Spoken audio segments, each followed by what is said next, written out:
people who live and work in this neighborhood say they think the training here is a good idea. I think it's the same way when you go out to other countries, when you go out of town, they don't have police officers, they have troops. And I think it kind of scares a lot of people. Like cut down on crime? Crime, yeah, cut down on a whole lot of crime, because they don't know if they're military or they're police. I think it's fantastic because it might slow down some of the crime rate. You know, the crime rate might go down. You know, that's what I think of. Yeah, again, police are telling us and telling citizens in this area, look out for any Army vehicles that may be coming and going up and down neighborhoods through the North St. Louis area. The Army isn't officially saying what's going on just yet, but they can expect this training to be going on until next week, June 28th. That's enough. Again, if the local news station, instead of having the local paper make fun of us and call us conspiracy theorists, Kurt's got an article on that. If you just go follow our article, we have the Secretary of the Army saying combat troops in every city to fight the American people, including air assets. In fact, I'll just go to this police officer now. Then we'll go to Corey, Aaron, Bob. Oh, we have a police officer, a correctional officer in St. Louis. We're going to get to them. Corey, Aaron. We've got an Alaska police officer listening on 1150 AM WGEA. Let's go to the calls now. Then I'll get to the officer breaking down crying yesterday, which you should be crying. He's there with the Army, and they're training to take on the American people and gun confiscate. Let me tell you something. That's the kind of thing I cry about. I've been sitting there in a chair before and started just having tears come out my eyes. This is a big deal. This means the end of freedom. Every time I look at my children, it makes me sick that we've let it get to this point. Let's go to the correctional officer just hung up. I was about to go to him. 800-259-9231. I mean, I wasn't poo-pooing the fact you're a correctional officer. I said police officer, and I went, oh, wait, correctional officer, we'll go to you in a moment. Call back. I want to hear from you to see if you have anything, because they certainly will get you ready for a big influx if that's the case. Call back in. We're leaving lines open. 800-259-9231. I was just about to go to you. I want to hear specifically from people in St. Louis. 800-259-9231 or anywhere else. We're going to go to John, the police officer. We're going to go to Corey in Connecticut, who's Army. We're going to go to everybody. 800-259-9231. Let's go to the firefighter, Aaron, who is in St. Louis. I was sent by a Kansas City police officer in Missouri, the footage that's in Road to Tyranny, where FEMA gets up to the police and firemen and says, the founders are bad, America's bad, they're the enemy. You've heard cops call in and go, yeah, they teach us that. I mean, again, Twilight Zone. I mean, in fact, we should go out with the Twilight Zone. Aaron, tell us what you know about this, sir. More than happy to share with you, Alex. First-time caller, long-time listener. Enjoy the website, enjoy the show. The KSDK report here in St. Louis is not 100% accurate. They are up in North County, and they are in a precinct, which I have a friend that's a law enforcement officer. That precinct is, your statement of them beta testing this in heavily black communities is 100% correct.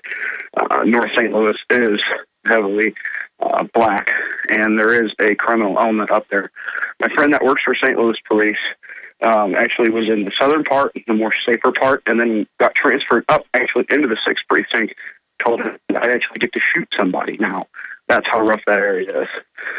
More importantly, these troops are not staying just in North County, is what we call, or the northern part of St. Louis City. We've seen them as far south as Manchester, which they're traveling the 270 ring. And my theory is that they were going to lock down the city of St. Louis. The 270 ring would provide that, with one border being the Mississippi River. All right, let me stop you right there. Let me stop you right there, because this is exactly what Stuart Rhodes talks about from his sources, the cordoning and blockading of cities. You're saying that the word from your police source is they are training for a blockade of St. Louis. We're on 270, and there's no other reason for them to be on 270 and going around the entire city unless they would be practicing for such a thing. Would you agree with that, Alex? Well, I mean, they admit that they do blockades. They did one in New Orleans that wouldn't let folks go out, then made them go to the Superdome to die, and then did gun confiscation, yeah. And then when we had an engine rescue ready to go down there and help in New Orleans, We were told no. You know. What are the other firefighters and police saying about the military being brought in? As you're probably aware, most fire departments are like giant families. Same thing with the police departments. We're a very tight-knit group. Other members at my department, we've talked about getting a coffin and burying guns and ammunition. And when they first said this to me, I just was looking at them like, this was 2 or 3 years ago. Wait a minute. I'm going to hold you over. Did I mishear you? The police are burying guns. Did you say that? The people at my department, my fire department, and we have gentlemen that are law enforcement there, we've discussed burying guns. Yeah, well, no, most police I talk to are actually awake now. Stay there. I want to hear more about this when we come back. I mean, it's the Twilight Zone. We got cyanide grass killing cows outside Austin. I mean, we'll be right back. All right, racing back to your calls because I know people are busy and I want to get to them, all these police officers and others, the military that are holding. But it's simple. The globalists want to overthrow a country. They don't do it militarily. They do it financially through fraud, through a Ponzi scheme. But when the Ponzi scheme goes belly up, they hold everybody hostage for their pension funds and stuff, which you're never going to get, folks. They're going to devalue it. I mean, you're going to get something, but it'll be a pittance of what it should have been. But they hold you hostage with too big to fail. The globalists control the federal government traitorously. The UN openly says they run the military. Congress sits down and accepts it. Foreign banks run the country. They announce that on the news. Hundreds of articles. They say it's good. And by the way, we're going to kill grandma. We're going to euthanize her. By the way, we're going to kill newborn babies up to age 3 if we want to. It's all being announced. People are like, that sounds crazy. But Alex is telling the truth. Yeah, it's in the news. I can't believe it's moving this fast. So it's just pure evils being announced everywhere. Armed drones in the sky, all of this. And then as they implode the economy and as crime explodes, the system is going to point at the poor neighborhoods that go under first and say, well, the army had to come out. There were 20 people dying a day. There were fires everywhere. Culture collapse. Detroit, they're talking about putting the army on the street. Again, ship the job. What if you'd have put $20 billion into rebuilding Detroit instead of $20 billion shipping the GM factories to China? See, they wreck it, then pose as the saviors. So my point is, yeah, the riots may get so bad, put the military on the streets. But the point is, that was always the plan. And the banksters knew what they were doing. They're not just going to put the military on the street day one to take guns. They're going to let things unravel first. Then they're going to have, quote, militias attack the military. It'll really be the globalists doing it. And then the Civil War starts. Let's go back. Okay, I'm going to go to Aaron, then I'm going to go to Bob, John, Corey, David. I got to move quick now because I know you folks are busy. But everybody stay there. I want to get to you. Aaron, the firefighter, finish your points about what you're hearing there. So the reason that the guys in my department had approached me about bearing guns, we have the ability to. One of the other firemen have a lot of jobs. We're just not firemen. We work 8 days a month. So I run my own business, a business in which I do firearm sales, sell ammunition. Another fireman, his family owns a funeral home.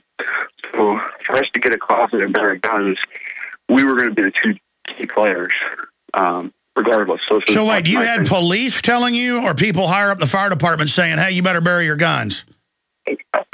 Higher ups in the fire department that had seen what was going on. Now, I've been receiving hazmat training for the last 2 years, like refreshers every year on WMDs and other domestic attacks that could happen. Yeah, well, that's always exactly. That's always the primer is biochem or radiological, but then the later training gets into fighting militias.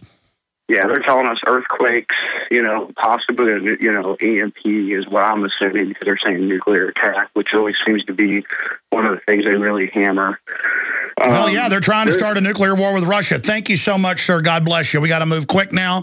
Let's go to Bob in St. Louis, and then we'll go to John in Alaska, Corey in the Army, and David, who's police, isn't saying from Washington. Let's go to Bob, the correctional officer. Do you have any information on this? Yeah, Alex, I work with a lot of guys in the corrections field who are actually, part-time. They do National Guard stuff, and I've hollered at them about this stuff, and then I was like, you guys are actually, and then, Fort Leonard Wood is close to here. It's a couple hours away from St. Louis, and that's where they do all that training. But I've told these guys, I was like, hey, you guys are training to do some domestic operations, martial law type stuff, and they give me this goofy little smile. So I know it's pervasive throughout. And then the weird thing is the emergency management entities for these counties are moving around equipment, and certain things are going on where a lot of people are like, what the heck are all these generators doing around, and all these sandbags and boats and all this weird stuff. So I think all these government entities are preparing for something. And then the guy, the St. Louis PD officer, I was listening yesterday, and he was talking about guarding the richer parts of town. Well, the fireman that just got off talking about Highway 270, if you look at a map of St. Louis, Highway 270 does a complete circle around the city. And guess where the rich parts of town are? Right around that Highway 270, the western part of the suburbs of St. Louis. So that all dovetails perfectly with what you're talking about. I don't know how long you've been listening, but, I mean, how many years ago did I lay out how they were going to do this? And they're going to sell the military on the streets by protecting the middle class and then the rich people. And then phase 2 is the militia is going to attack the military. It won't really be the militia, though. And then they're going to start trying to arrest people. Are people waking up around you, or are they just going to go along with it? Well, I'll tell you what. I've got a ton of my fellow COs awake. They're all listening to your program, and they're all gun nuts before they even started listening to your program, and now they're all becoming, guess what, preppers. So it's pretty wild. Well, they better prep, because the government is digging in like it's the end of the world. All right, more police, more military straight ahead. BBC says we're slaves of foreign banks, and it's good. In fact, guys, I said that on air. I don't know if you were focused on it. Did you guys go dig out the Panetta clip of Secretary of Defense says NATO and UN run U.S. military? Remember, we played that like 10 times a few months ago? And then he said it in several other testimonies. Okay, I want to pull that up, because we're gonna play that after some more phone calls here. And then we have that police officer that called in yesterday and said, yeah, they're being told they're going to protect the rich areas of St. Louis during a collapse from the militias. The militias. And see, the idea is that the technocrats running all this want to be protected from the people they've robbed. It's just a bunch of Bernie Madoff Ken Lays that control our military. And they're saying, hey, the UN is our boss, the foreign banks are our boss, do what you're told. And we can't let the citizens of St. Louis know where the tanks are parked, because you can't be trusted. That was in the first newscast Friday. In Paul Watson's article, he has it. Don't be alarmed. Army trains MPs to drive tanks on U.S. streets. It has the video where they're like, well, we can't tell you where the tanks are for security reasons, because you can't be trusted. You're the enemy. All right, let's now hurry through more calls. Who's been holding the longest? We'll talk to Corey in Connecticut, and then John, and then David. Corey in Connecticut, who's Army. What do you think of this? Is there any order you won't follow? Or do you think it's a good idea that they're preparing for gun confiscation? Absolutely, there's orders I won't follow. I'm actually here. I was watching your article the other day on the Hartford police up here in Connecticut with the Puerto Rican Day Parade. That caught my attention. I actually wanted to talk to you about that. Yeah, we saw what looked like National Guard with clubs bugging their eyes out at people who weren't doing anything at the